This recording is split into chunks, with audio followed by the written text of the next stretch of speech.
Hey everyone, today we're taking a quick look at the Ford Everest, a large 7-seater SUV that shares its DNA with the Ford Ranger Ute. We are looking at the Trend trim today, which is sitting right between the entry-level Ambiente and the higher-end Sport. It's powered by a 4-pot 2-liter bi-turbo diesel engine, giving you 154 kilowatts of power and 500 newton-meters of torque. Power goes to all four wheels through a smooth 10-speed automatic. Plus, if you actually want to take it off-road, you certainly can. It's got a rugged ladder frame chassis, and it's fully equipped with a low-range transfer case and a locking rear diff. It's nearly 5 meters long, weighs in at almost 2.4 tons, and it can tow up to 3,500 kilos.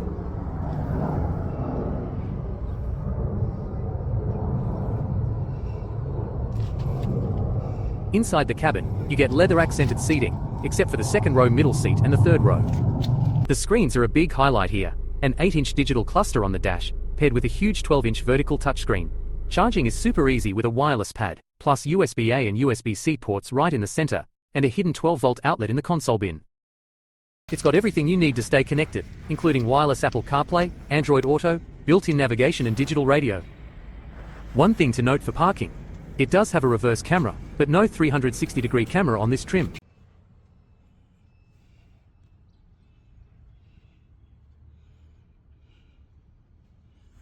Checking out the second row, there's plenty of room.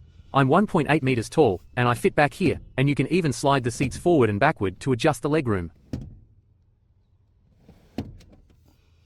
Backseat passengers are completely sorted for power with USB-A and USB-C ports in the center. Plus, the row folds down in a 60-40 split for whenever you need that extra cargo space.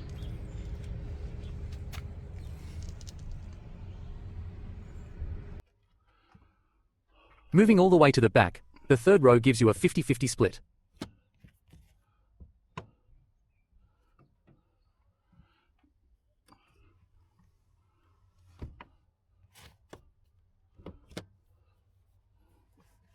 A quick but important safety note here.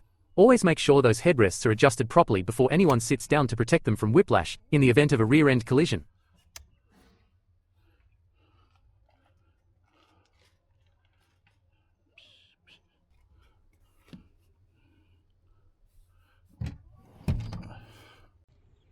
Comfort-wise, the third row is okay for children, and it could even work for adults on a short trip.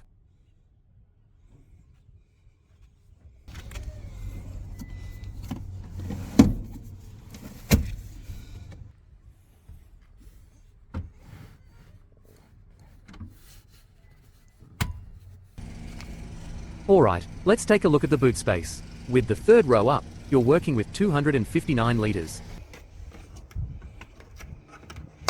If you lift up the floor cover here, you'll find two hidden storage compartments, one of them holding the jack. You also get a full-size spare wheel tucked underneath the back of the car. And if you ever need to check your exact tire sizes or recommended pressures, just refer to the tire pressure placard. If you need more room, dropping that third row opens things up to a very solid 898 liters.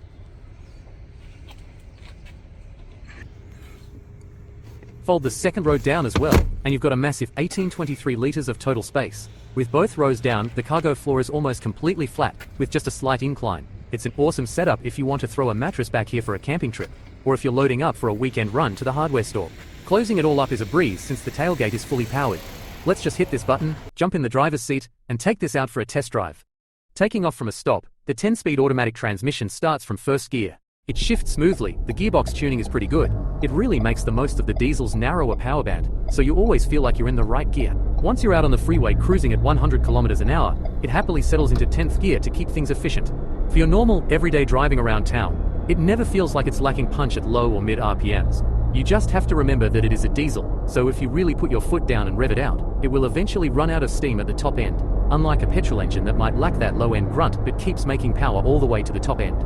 From the cabin, the engine actually sounds great. You get this nice deep hum, and they've done a really good job of keeping that classic loud diesel clatter to an absolute minimum. The ride is comfortable, and the handling is good for a vehicle in this class. Oh, and one quick quirk to mention. It does have an auto start-stop feature for when you're waiting at traffic lights. You can turn it off with the press of a button, but just keep in mind that it defaults back to on every time you restart the car.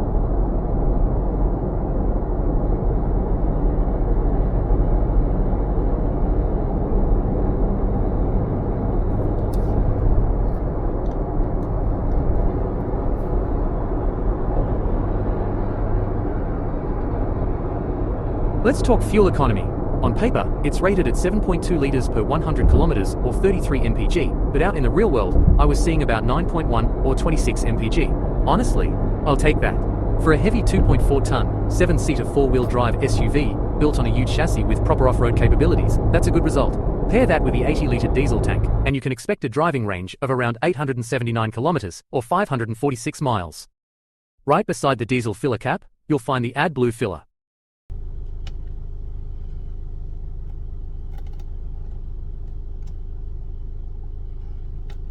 You can check the AdBlue level and engine oil life in the vehicle maintenance menu on the digital cluster.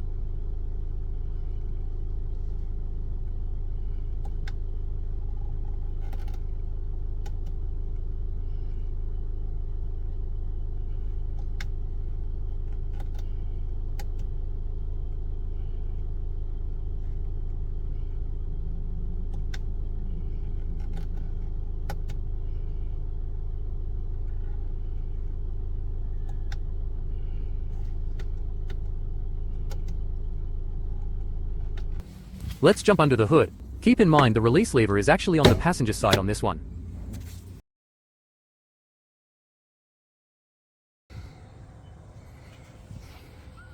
The Fomoco 12-volt AGM battery pumping out 800 cold cranking amps.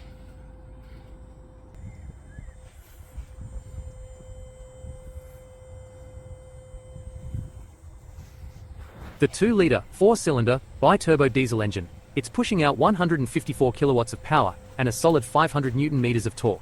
That's all mated to a 10-speed torque converter automatic and a proper low-range transfer case. You've also got 4-wheel disc brakes all around to bring it to a stop.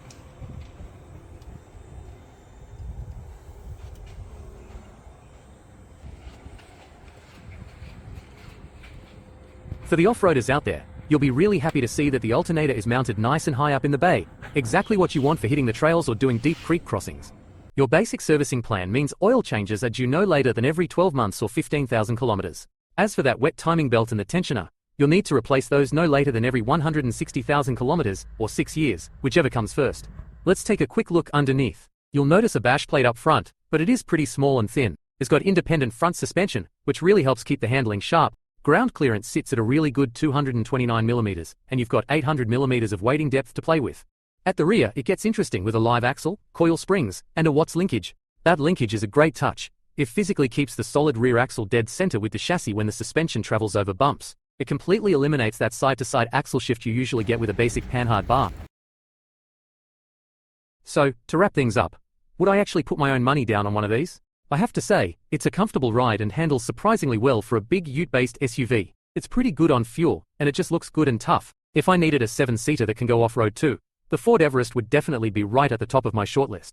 Thanks for hanging out and watching. If you enjoyed the video, hit that like button and subscribe so you catch all the upcoming content.